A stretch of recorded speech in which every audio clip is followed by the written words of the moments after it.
Hi ಎಲ್ರಿಗೂ ನಮಸ್ಕಾರ. Welcome back to my YouTube channel. ನೀವು ನೋಡ್ತಾ ಇದ್ದೀರಾ ಗನ್ವಿಕಾ ಕುಕ್ಕಿಂಗ್ ವ್ಲಾಗ್ಸ್. ಹಾಗೆ ಇವತ್ತಿನ ನಾನು ವ್ಲಾಗ್ ಬಂದು ಮೀಶೋನಲ್ಲಿ ಕೆಲವೊಂದು ಕಿಚನ್ ಪ್ರಾಡಕ್ಟ್ಗಳನ್ನ ನಾನು ಬುಕ್ ಮಾಡ್ಕೊಂಡಿದ್ದೆ. ನೋಡೋಣ ಬನ್ನಿ ಏನೇನು ವಸ್ತುಗಳು ಬಂದಿದೆ, ಏನೇನು ಪ್ರಾಡಕ್ಟ್ಗಳು ಬಂದಿದೆ ಅಂತ.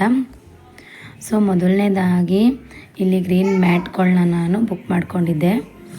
ಸೊ ಕಿಚನ್ಗೆ ಗ್ರೀನ್ ಮ್ಯಾಟ್ಗಳನ್ನ ಹಾಕೋದ್ರೆ ತುಂಬ ಚೆನ್ನಾಗಿ ಕಾಣಿಸುತ್ತೆ ಅನಿಸುತ್ತೋ, ಅದಕ್ಕೆ ಬುಕ್ ಮಾಡ್ಕೊಂಡಿದ್ದೆ. ಇಲ್ಲಿ ಮನೆಗೂ ಬೇಕಾಗಿತ್ತು ಮತ್ತು ಬೆಂಗಳೂರಲ್ಲಿರೋ ಮನೆಗೂ ಬೇಕಾಗಿತ್ತು. 27ನೇ ತಾರೀಕು ಆಫರ್ ಇತ್ತು ಅಂತ ಹೇಳ್ಬಿಟ್ಟು ಬುಕ್ ಮಾಡ್ಕೊಂಡಿದ್ದೆ. ಸ್ಕ್ರೀನ್ ಮೇಲೆ ಕಾಣ್ತಾ ಇದೆ ನೋಡಿದ್ರು ರೇಟ್ಗಳೆಲ್ಲ. ಸೊ ಆಫರ್ ಇತ್ತು. 230 ತೋರಿಸ್ತಾ ಇದೆ, ನಾನು ಕೊಟ್ಟಿದ್ದು 221 ರೂಪಾಯಿನೋ. ಸೊ ಕ್ವಾಲಿಟಿ ವೈಸ್ ಕೂಡ ತುಂಬಾ ಚೆನ್ನಾಗಿದೆ. ಮತ್ತು ಇದೇನಪ್ಪ ಅಂತಂದರೆ, ಅಲ್ಲಿ ನಾನು ಬೆಂಗಳೂರು ಮನೆಗೆ ಎಣ್ಣೆ ಬಾಟಲ್ಗಳನ್ನ ನಾನು ಆಯಿಲೆಲ್ಲ ಹಾಕೋದಕ್ಕೆ ಬುಕ್ ಮಾಡಿ ಇಟ್ಕೊಂಡಿದ್ದೆ. ಸೊ ಇಲ್ಲಿ ಮನೆಗೆ ಬಾಟಲ್ಗಳಿಲ್ದೇ ಬಾಕ್ಸ್ಗೆಲ್ಲ ಹಾಕ್ಕೊಂಡು ಎಣ್ಣೆಲ್ಲ ಸ್ವಲ್ಪ ಚೆಲ್ತಾಯಿತ್ತು. ಅದಕ್ಕೆ ಇಲ್ಲಿಗೂ ಇರಲಿ ಅಂತ ಹೇಳ್ಬಿಟ್ಟು ಬುಕ್ ಮಾಡ್ಕೊಂಡಿದ್ದೆ ಆಯಿಲ್ ಬಾಟಲ್ಗಳನ್ನ. ತುಂಬಾ ಚೆನ್ನಾಗಿತ್ತು. ನಾನು ಫಸ್ಟ್ ಬುಕ್ ಮಾಡ್ಕೊಂಡು ತಗೊಂಡಾಗ 254 ರೂಪಾಯಿ ಕೊಟ್ಬಿಟ್ಟು ಬರೀ 2 ಬಾಟ್ಲ್ ಅಷ್ಟೇ ಬಂದಿದ್ದು. ಆಯಿಲ್ ಹಾಕೋದಕ್ಕೆ ಆಲ್ಕಿ ಅಂತ ನಾವು ಕರಿತೀವಿ ಅದನ್ನು. ಆಲ್ಕಿ ಆಗಿರ್ಬೋದು ಮತ್ತು ಚಿಕ್ಕ ಚಿಕ್ಕ ಬಾಕ್ಸ್ಗಳು ಕೊಟ್ಟಿದ್ದಾರಲ್ಲ, ಅದೇನೂ ಕೊಟ್ಟಿರಲಿಲ್ಲ. ಸೊ ಇಲ್ಲಿ ಮನೆಗೆ ಬುಕ್ ಮಾಡಿದಾಗ ಅವತ್ತು 27ನೇ ತಾರೀಕು ಆಫರ್ ಇತ್ತಲ್ಲ, ಅವತ್ತು ನಾನು ಬುಕ್ ಮಾಡಿಕೊಂಡಾಗ ಕೇವಲ ಇದು 212 ರೂಪಾಯಿನೂ ನಾನು ಕೊಟ್ಟಿರೋದು. ಇದನ್ನೆಲ್ಲ ಕೊಟ್ಟರು. ಆಲ್ಕಿ 4 ಚಿಕ್ಕದು ಗ್ಲಾಸಿನ ಬಾಟ್ಲು ಮತ್ತು ದೊಡ್ಡದು 2. ತುಂಬಾ ಚೆನ್ನಾಗಿದೆ ಕ್ವಾಲಿಟಿ ಕೂಡ. ನೋಡ್ತಾ ಇರ್ಬೋದು ಎಷ್ಟು ಚೆನ್ನಾಗಿ ಕಾಣಿಸ್ತಾ ಇದೆ ಅಂತ. ಈಸಿಯಾಗಿ ಕೂಡ ಅದಕ್ಕೆ ಏನಾದರೂ ಹಾಕೋಬೋದು. ಏನಾದರೂ ಅರಿಶಿನ ಪುಡಿ, ಏನಾದರೂ ಪೌಡ್ರ್ಗಳನ್ನ ನೀವು ಮಸಾಲೆ ಪದಾರ್ಥಗಳನ್ನ ನೀವು ಹಾಕೋಬೋದು. ತುಂಬ ಕ್ಯೂಟಾಗಿದೆ ಅನ್ನಿಸ್ತು, ನನಗಂತೂ ತುಂಬ ಇಷ್ಟ ಆಯಿತು.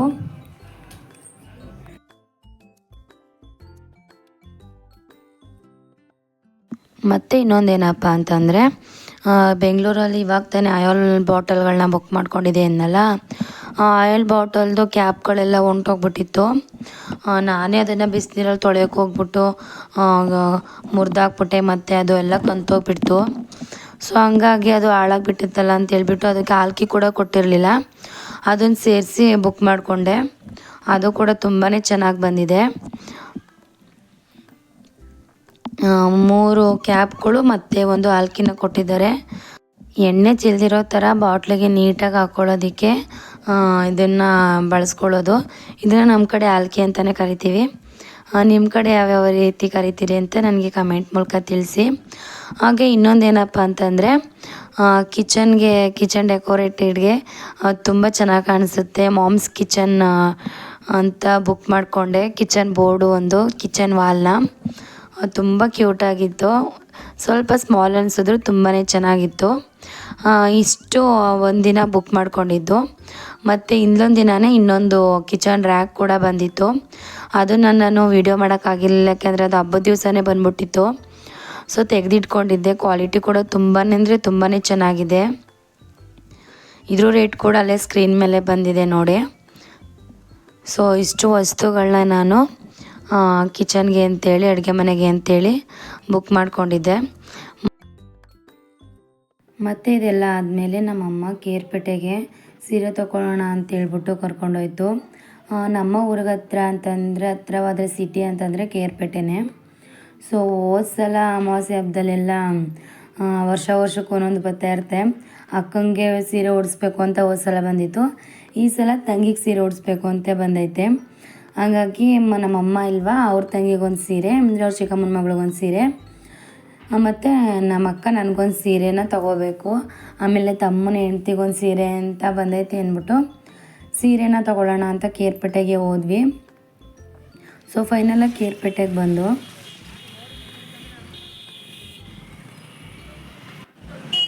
ಅಲ್ಲಿ ಚಿಕ್ಕಮ್ಮನಿಗೆ ಈ ಸೀರೆನ ತೊಗೊಂಡು. ಸೊ ತುಂಬಾ ಚೆನ್ನಾಗಿತ್ತು. ಈ ಸೀರೆ ನನಗೆ ಇಷ್ಟ ಆಯಿತು.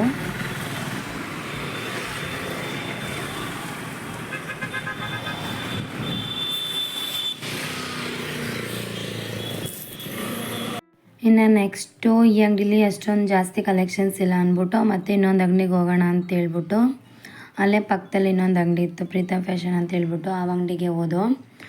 ಒಂದು ಕಡೆ ಮಳೆ ಬರ್ತಾಯಿದ್ದೆ, ಇನ್ನೊಂದು ಕಡೆ ನಾವು ಬಂದಿದ್ದೇ ಲೇಟು, ಟೈಮ್ ಕೂಡ ಆಗ್ತಾಯಿತ್ತು. ಬೇಗ ಬೇಗ ಇನ್ನು ಮನೆಗೆ ಹೋಗಬೇಕು. ಹಂಗಾಗಿ ಸ್ವಲ್ಪ ಬೇಗನೆ ಸ್ಯಾರಿಗಳನ್ನ ಸೆಲೆಕ್ಟ್ನ ಮಾಡ್ಕೊಂಡ್ವಿ. ಫೈನಲ್ ಆಗಿ ನಮ್ಮ ಅತ್ತೆಗೆ ಒಂದು ಸೀರೆನ ತೊಗೊಂಡ್ವಿ.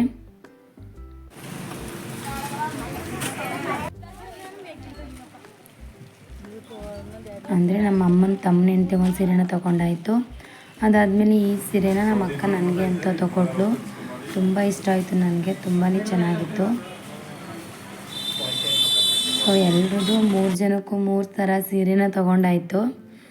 ಅದಾದಮೇಲೆ ಮಳೆ ಬರ್ತಿತ್ತು, ಇನ್ನು ಹೋಗೋದು ಹೆಂಗೆ ಅಂತ ಕೂತಿದ್ದಾಗ ಅಲ್ಲೇ ಅಂಗಡೀಲಿ ನನಗೆ ನೂಡಲ್ಸು ಹಾಗೆ ನಮ್ಮ ಅಮ್ಮ ಎಗ್ ರೈಸು ನಮ್ಮ ಅಕ್ಕರೆಲ್ಲ ತಿಂತಾಯಿದ್ರು.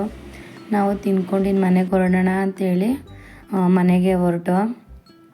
ಸೊ ಆಲ್ರೆಡಿ ಕತ್ಲೆನೇ ಆಗೋಗ್ಬಿಡ್ತು ನಮ್ಮ ಮನೆಗೆ ಹೋಗೋಷ್ಟರಲ್ಲಿ. ಇನ್ನು ನೆಕ್ಸ್ಟ್ ಡೇ ನಾನು ಬೆಂಗಳೂರಿಗೆ ಹೋಗೋಕ್ಕೆ ಪ್ರಿಪರೇಷನ್ ಮಾಡ್ಕೊಬೇಕಿತ್ತು. ಸೊ ಫೈನಲ್ ಎಲ್ಲ ಪ್ಯಾಕ್ ಆಯಿತು. ನಮ್ಮ ಅತ್ತೆ ಬಾಳೆಗೊನೆ ತವಿಂದು ಎಲ್ಲ ಪ್ಯಾಕ್ ಮಾಡ್ತಾಯಿದ್ರು.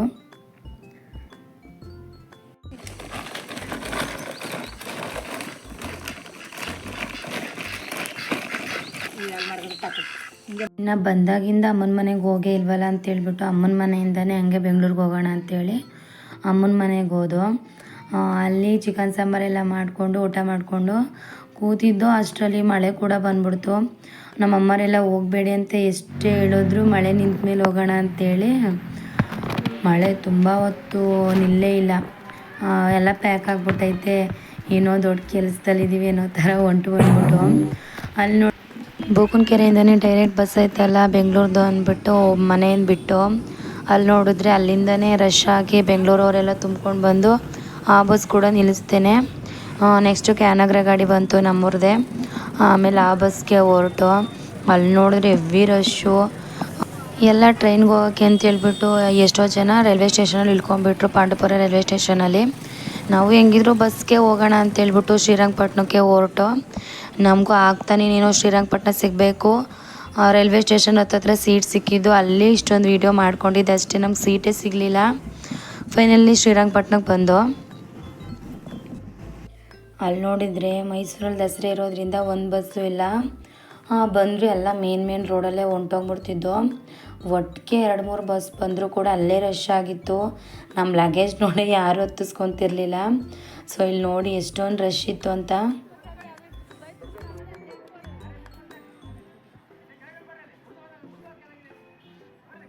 ಅಂತೂ ಶ್ರೀರಂಗಪಟ್ಟಣದಿಂದ ಡೈರೆಕ್ಟ್ ಮಂಡ್ಯ ಬಸ್ ಹತ್ಕೊಂಡು ಮಂಡ್ಯದಲ್ಲಿ ಬೆಂಗಳೂರು ಬಸ್ನ ಹತ್ತು. ಅಲ್ಲಿ ನೋಡಿದ್ರೆ ಹೊಸ ಡ್ರೈವರು ಮತ್ತು ಹೊಸ ಕಂಡಕ್ಟ್ರು, ರೂಟೇ ಸರಿಯಾಗಿ ಗೊತ್ತಿಲ್ಲ ಅವ್ರಿಗೆ, ಜನಗಳೇ ಅವ್ರನ್ನ ಕರ್ಕೊಂಡೋಗ್ತಾಯಿದ್ರು. ಸೊ ಇವತ್ತು ಪರಿಸ್ಥಿತಿ ಹೆಂಗಿತ್ತು ಅಂತಂದರೆ ಬೆಂಗಳೂರಿಗೆ 2-3 ಅವರಲ್ಲೆಲ್ಲ ಹೊಂಟೋಗ್ಬಿಡ್ತಿದ್ದೋ. ಇವತ್ತೊಂದು ದಿನ ಪೂರ್ತಿ ಎಲ್ಲ ಬೆಂಗಳೂರಿಗೆ ಹೋಗೋದೇ ಆಗೋಗ್ಬಿಡ್ತು. ತುಂಬ ಟೈಮ್ ಆಗಿಬಿಟ್ಟಿತ್ತು, ಆಲ್ರೆಡಿ ನೈಟ್ ಆಗಿತ್ತು. ಇಲ್ಲಿ ಲಗೇಜ್ ಇಟ್ಕೊಂಡು ಆ ಮೂಟೆಗಳಂತೆ ಅದಂತೆ ಇದಂತೆ ಅಂತೆಲ್ಲ ತುಂಬ್ಕೊಂಡ್ಬಿಟ್ಟು ಯಾವತ್ತೂ ಲಗೇಜ್ ಇಟ್ಕೊಂಡು ಬಸ್ಸಲ್ಲಂತೂ ಬರಬಾರ್ದು. ಯಪ್ಪ ತುಂಬ ರಶ್ ಇತ್ತು. ಅವರು ಯಾವತ್ತೂ ಇಷ್ಟು ರಶ್ ಆಯ್ತಿರಲಿಲ್ಲ, ಹೆವಿ ಬಸ್ ಬರೋವು. ಇವತ್ತು ದಸರಾ ಇರೋದ್ರಿಂದ ಬಸ್ಗಳಿಲ್ಲ ಅಂತ ಹೇಳ್ತಿದ್ರು. ನಮ್ಮ ಥರನೇ ಸುಮಾರು ಜನ ಊರಿಂದ ಹೊರಟು ಎಲ್ಲ ಅವ್ರಿಗೇನೇನು ಲಗೇಜ್ ಬೇಕೆಲ್ಲ ತೊಗೊಂಡಿದ್ರು. ಹೋಯ್ತಿರೋದೇ ನಿಧಾನ. ಅದರಲ್ಲಿ ಮತ್ತೆ ಚನ್ನಪಟ್ಟಣದಲ್ಲಿ ಬ್ರೇಕ್ ಕೊಟ್ಟರು ಸ್ವಲ್ಪ ಹೊತ್ತು ಊಟಕ್ಕೆ ಅಂತ ಹೇಳ್ಬಿಟ್ಟು. ಇನ್ನು ಫೈನಲಾಗಿ ಇವ್ರು ಬ್ರೇಕ್ ಮುಗಿಸ್ಕೊಂಡು ನಾವು ಕೆಂಗೇರಿಗೆ ಹೋಗೋಷ್ಟರಲ್ಲಿ 10:30-11 ಗಂಟೆ ಆಗೋಗ್ಬಿಡ್ತು. ಅಲ್ಲಿ ನಮ್ಮ ಮನೆಯವ್ರು ಬಂದು ನಮ್ಮನ್ನೆಲ್ಲ ಪಿಕಪ್ ಮಾಡಿದ್ರು, ಒಂದು ಆಟೋ ತೊಗೊಂಡು ಬಂದು. ಸೊ ಇಲ್ಲೇ ನನ್ನ ಮೊಬೈಲು ಸ್ವಿಚ್ ಆಫ್ ಆಗೋ ಥರ ಇತ್ತು. ಇನ್ನು ಅದು ಯಾವುದೂ ವಿಡಿಯೋ ಮಾಡೋಕ್ಕಾಗಲಿಲ್ಲ. ಯಾವತ್ತೂ ಮನೆಯಲ್ಲಿ ಹೋಗಬೇಡಿ ಅಂದಿದ್ದ ದಿವಸ ಯಾರೂ ಫೋರ್ಸ್ಫುಲಿ ಬರೋದಕ್ಕೆ ಹೋಗಬೇಡಿ, ಒಂದಿನ ಇದ್ದು ಬನ್ನಿ, ನಮ್ಮ ಥರ ಬರೋದಕ್ಕೆ ಹೋಗಬೇಡಿ. ಅದರಲ್ಲೂ ಹಬ್ಬ ಮುಗ್ದಾದ್ಮೇಲೆ ಈ ಥರ ರಶ್ನಲ್ಲಿ ಈ ಥರ ಲಗೇಜ್ ತೊಗೊಂಡಂತೂ ಬರೋದಕ್ಕೆ ಹೋಗಬೇಡಿ. ನಮ್ಮ ಪಾಡು ಇವತ್ತು ಹಂಗೆ ಆಗೋಗ್ಬಿಟ್ಟಿತ್ತು. ಸೊ ಕೊನೆಯದಾಗಿ ಇವತ್ತಿನ ವ್ಲಾಗ್ ಕೂಡ ನಾನು ಇಲ್ಲಿಗೆ ಎಂಡ್ ಮಾಡ್ತಾ ಇದ್ದೀನಿ. ಇನ್ನು ಮುಂದೆ ವೀಡಿಯೋ ಮಾಡೋಕ್ಕಾಗಲಿಲ್ಲ, ನನ್ನ ಫೋನ್ ಕೂಡ ಸ್ವಿಚ್ ಆಫ್ ಆಗಿತ್ತು. ನಮ್ಮ ಅಕ್ಕವ್ರು ಮುಂದೆ ಆಟೋದಲ್ಲಿ ಹೋದರು ಕೆಂಗೇರಿಯಿಂದ, ನಾನು ಹಿಂದೆ ಬೈಕ್ನಲ್ಲಿ ಹೋಗ್ತಾಯಿದ್ದೆ. ಸೊ ವಿಡಿಯೋ ನಿಮಗೆ ಇಷ್ಟ ಆಗಿದೆ ಅಂದ್ಕೊಂಡಿದ್ದೀನಿ. ಈ ಫ್ರೀ ಬಸ್ ಕತೆ ನಿಮಗೆ ಇಷ್ಟ ಆಗಿದೆ ಅಂದ್ಕೊಂಡಿದ್ದೀನಿ. ಇಷ್ಟ ಆಗಿರೋ ವಿಡಿಯೋನ ಲೈಕ್ ಮಾಡಿ, ಶೇರ್ ಮಾಡಿ, ಕಮೆಂಟ್ ಮಾಡಿ. ಮತ್ತೆ ಮುಂದಿನ ವ್ಲಾಗ್ನಲ್ಲಿ ಸಿಗ್ತೀನಿ. ಅಲ್ಲಿವರೆಗೂ ಎಲ್ರಿಗೂ ನಮಸ್ಕಾರ.